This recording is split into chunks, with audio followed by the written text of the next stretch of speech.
मित्रांनो, महिन्याचा पगार येतो, पण शेवटी जातो कुठे हेच आपल्याला माहीत नाही.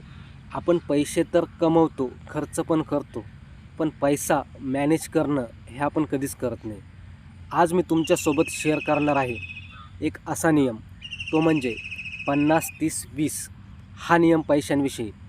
50% पैसा तुमचा खर्च व्हायला पाहिजे तुमच्या नीड्सवरती, जसं की तुमचे घर भाडे, ट्रॅव्हल, औषधी, तुमचे बिल्स. याच्यामध्ये 30% पैसे खर्च करा तुमच्या एन्जॉयमेंटवरती, जसं की ट्रॅव्हल, नवीन फोन घेणे, सिनेमा बघणे, एन्जॉयमेंट.